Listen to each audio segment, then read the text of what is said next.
24 Noofembar sanadkii 1984 maalin Sabtiya ayay diyaaradii Somali Airlines nooceedu ahaa Boeing 707 flight lambarkeeduna ahaa 415 duuliyana uu ka ahaa Maxamuud Xaaji Cilmi oo lagu magacaabi jiray Xaaji Dhagax ayaa waxay ka kacday garoonka diyaaradaha ee magaalada Muqdisho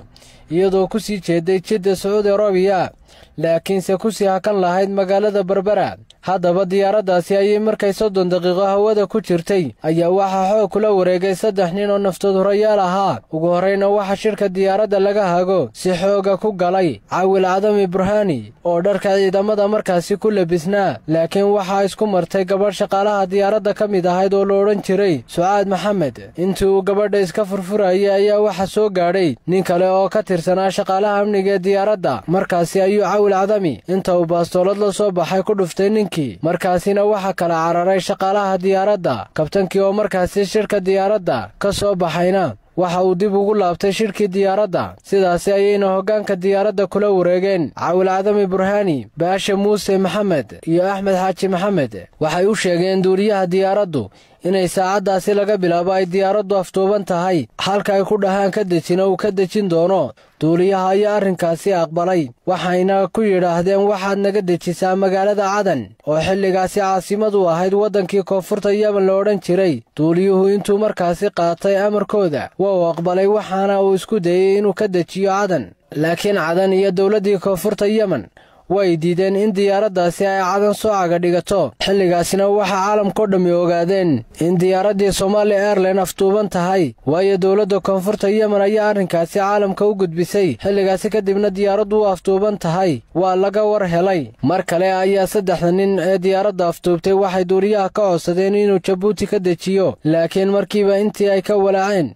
ayay ku yiraahdeen waxaad naga dejisaa wadanka Liibiya markaasi ayaa duuliyaha diyaaraddu Maxamed Cilmi waxa uu jawaabay inaanu shidaal ku filan diyaaradda ku jirin isla markaasina gaarsiiyay Liibiya markaasi ayaa afduubayaashu waxay go'aan kama dambaysa ku gaadheen in caasimadda Itoobiya Addis Ababa laga dejiyo diyaaradda sidaas ayuu duuliyuhu ku aqbalay inuu diyaaradda ka dejiyo Itoobiya waxayna diyaaradda Somali Airlines caga dhigatay 12 subaxnimo 24 Noofembar 1984 garoonka caalamiga ee Bole International Airport ee caasimadda dalka Itoobiya Addis Ababa kadib markii ay diyaaradii Somali Airlines soo caga dhigatay garoonka diyaaradaha ee caasimadda Itoobiya Addis Ababa iyadoo sida 130 qof kuwaasi oo kala ahaa 118 qof oo rakaab ahaa iyo 12 shaqaalaha diyaaradda ahaa rakaabka diyaaradda waxa ku jiray 7 qof oo ajnabi ah 2 Talyaani ah hal qof oo ka soo jeeda koonfurta Yemen mid diblomaasi Masri ahaa mid ka soo jeeda Mareykanka iyo mid ka soo jeeda waqooyiga Yemen waxayna isla maalintaasi oo Sabti ahayd kuna beegneed 24 Noofembar 1984 wada hadal u furmay dawladda Itoobiya iyo afduubayaashii diyaaradda afduubayaashii ayaa ugu horeyn ogolaaday inay sii daayaan 15 dumar iyo 4 carruur oo diyaaradda saarnaa iyo waliba 3 qof oo shaqaalihii diyaaradda ka mid ahaa oo mid ka midii uu dhaawac ahaa afduubayaasha oo u hadlay hogaamiyahoodii Caawil Cadami Burhani waxa uu dalbaday in dilka lagu filinayo Beritoole oo ahayd 25 Noofembar maalin Axada 1984 ardaya oo ku xidhnaa jeelka Mandheera la joojiyo iyo in maxaabiis u xidhnaa arrimo siyaasadeed oo 14 qof ahaa la sii daayo loona gudbiyo wadanka Djibouti Cadami waxa uu si cad ugu sheegay afhayeenka wasaaradda arrimaha dibadda Itoobiya haddii ardaydaasi berri la laayo inuu isna midmid u toogan doono madaxda dawladda Soomaaliya ka tirsan ee saarnay diyaaradda kuwaasi oo ka mid ahaa barasaabkii gobolka Hargeysa ee xilligaasi Ibrahim Cabdi Muuse Afgaab iyo inuu diyaaradda qarxin doono berrito dhibtii ugu weyneed ee jirtay xilligaasi waxay ahayd in dawladda Itoobiya iyo Soomaaliya wax xidhiidh oo diblomaasiyadeed oo toosi aanu ka dhaxayn markaasi waxa dhacay in dawladda Talyaaniga oo 2 nin diyaaradda ka saarnaayeen ay soo dhex gasho arrinka iyadoo safiirkeedii magaalada Addis Ababa u joogay u xil saartay inuu arrinkaasi galo arrinkiina waxa uu noqday in afduubayaashu waxay dalbadeen loo gudbiyo dawladda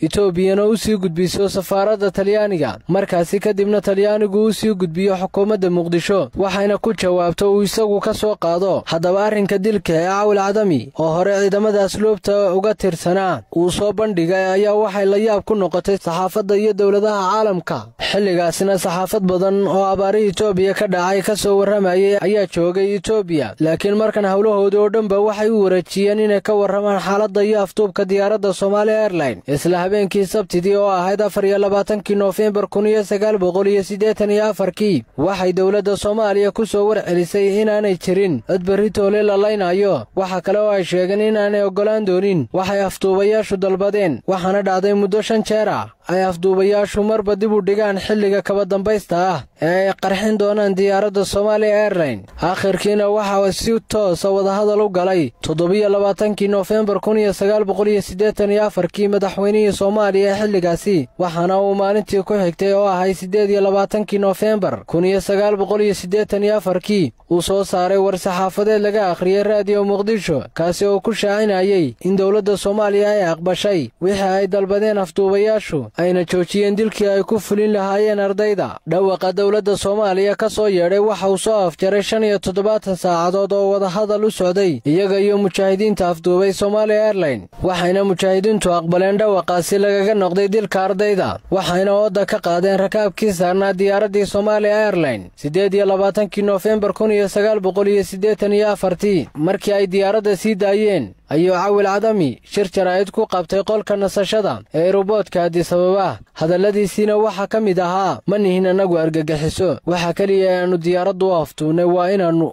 badbaadino walaalahayo. Cawil Cadami isagoo hadalkiisa sii wata dhool cadaynayana kana hadlaya baqdinta haysay madaxdii Soomaalida ee diyaaradda saarnaysiiba barasaabka Hargeysa Afgaab ayaa waxa uu yidhi: aad ayuu cabsoonayay Afgaab oo hinayuu ku waashay, waxaana uu haystay inaan dilayno, laakiin waxaanu sheegnay inaanan dilayn. sidaas ayay dowladda Itoobiya magangelyo ku siisay Cawil Cadami iyo 4 nin oo la socday.